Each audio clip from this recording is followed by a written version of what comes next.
strong foundation builds strong future. And সেইটোৱে exactly আমি যি জিঅ'বিল্ডত কৰোঁ।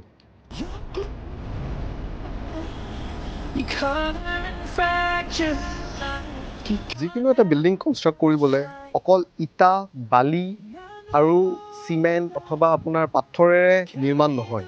আপোনাৰ চবতকৈ ইম্পৰ্টেণ্ট ইঞ্জিনিয়াৰিং, প্লানিং, প্ৰেচিশ্যন আৰু তাৰ লগত এক্সিকিউট কৰাটো চবতকৈ ইম্পৰ্টেণ্ট কথা। ইয়াতে আমাৰ ৰেম্পৰ কনষ্ট্ৰাকশ্যন চলি আছে।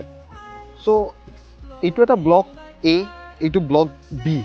চ' এই কমপ্লিট দুটা ব্লক আমি কম্বাইন কৰিছোঁ উইথ আ ব্ৰিজ কানেকশ্যন আৰু লগতে আপোনাৰ ৰেম্পৰ কানেকশ্যন কৰা গৈছে উইথ কমপ্লিট প্লানিং আৰু সেই প্লানিঙৰ লগত আমি এই কমপ্লিট কনষ্ট্ৰাকশ্যনটো এক্সিকিউট কৰি আছোঁ। এইটো আমাৰ G+2 প্ৰজেক্ট এটা চলি আছে। এইটো আপোনাৰ ৰাণী আজাৰাৰ ফালে। ইয়াত বাৰিষাৰ টাইমত অলপমান পানী হয় কাৰণে আমি ইয়াত প্লিন্থ হাইট এৰাউণ্ড 6 ফিট দিয়া গৈছে। এইটো G+2ৰ গ্ৰাউণ্ড ফ্ল'ৰ আৰু ফাৰ্ষ্ট ফ্ল'ৰটো ডুপ্লেক্স ডিজাইনত আমি প্লানত কৰিছোঁ আৰু ছেকেণ্ড ফ্ল'ৰটো আপোনাৰ ৰেণ্টত যাব। ইয়াত ভিতৰৰ ফালৰ পৰা এখন ষ্টেয়াৰকেছ দিয়া গৈছে। গ্ৰাউণ্ড ফ্ল'ৰ আৰু ফাৰ্ষ্ট ফ্ল'ৰ যিটোত আমি ডুপ্লেক্স হিচাপত প্লান কৰিছোঁ। চ' এইটো কমপ্লিট প্ৰজেক্টটো আমাৰ 7 BHK প্ৰজেক্ট হয় আৰু লগতে আমি এখন কমন ষ্টেয়াৰকেছো দিছোঁ যিটোত আমাৰ ছেকেণ্ড ফ্ল'ৰটো ৰেণ্ট পাৰপছত যাব। চ' এই কমন ষ্টেয়াৰকেছটো আমাৰ ফাৰ্ষ্ট ফ্ল'ৰৰ লগতো কানেক্ট কৰিব আৰু এই কমপ্লিট বিল্ডিংটোৰ যোনটো আমাৰ এক্সটেৰিয়ৰ ডিজাইন সেইটো আমি খুব ধুনীয়াকৈ প্লানত কৰিছোঁ। আপুনি ভিডিঅ'টো নিশ্চয় চাব পাৰিব।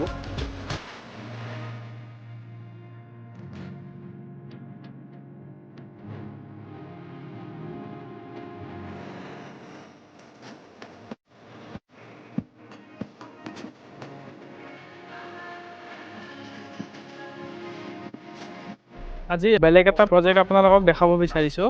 এইটো হৈছে আপোনাৰ 4 BHK প্লেন কৰা হৈছে পাৰ ফ্ল'ৰ। ইয়াতে G+2 হ'ব এইটো বিল্ডিং। আপুনি 3Dটো দেখা পাব কেনেকুৱা আমি ডিজাইন কৰিছোঁ, কেনেকৈ বস্তুখিনি এক্সিকিউট কৰিছোঁ। ইয়াতে মানে প্লটটোত বহুত বেলেগ বেলেগ পইণ্টত আমাৰ কিছুমান ঘৰ আছিলে। এই ঘৰবিলাকৰ কাৰণে আমাৰ চেলেঞ্জিং হৈছিলে যে ক'ত আমি কেনেকৈ বিল্ডিংটো কনষ্ট্ৰাকশ্যন কৰিম। বাট এইখিনি আমি শ্বৰ্ট আউট কৰি ল'লোঁ। এতিয়া আমাৰ এখন শ্লেব হৈ গ'ল। আমি নেক্সট শ্লেব কাষ্টিঙৰ কাৰণে আমি আগবাঢ়ি আহি আছোঁ।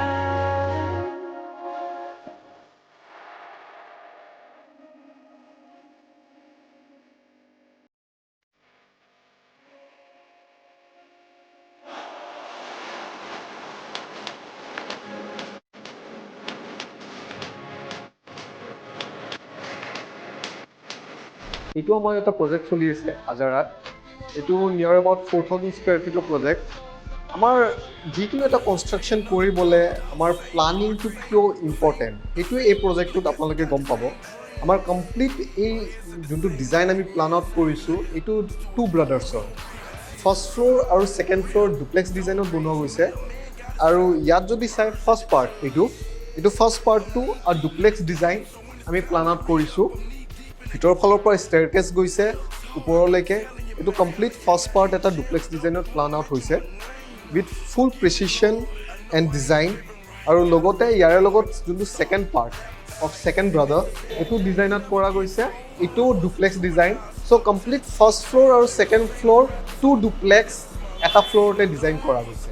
ইয়াত আৰু এটা ইণ্টাৰেষ্টিং পাৰ্ট মই দেখাম। আমাৰ ফাৰ্ষ্ট ফ্ল'ৰ ছেকেণ্ড ফ্ল'ৰ মিলাই দুটা ডুপ্লেক্স ডিজাইন প্লান আউট কৰা গৈছে।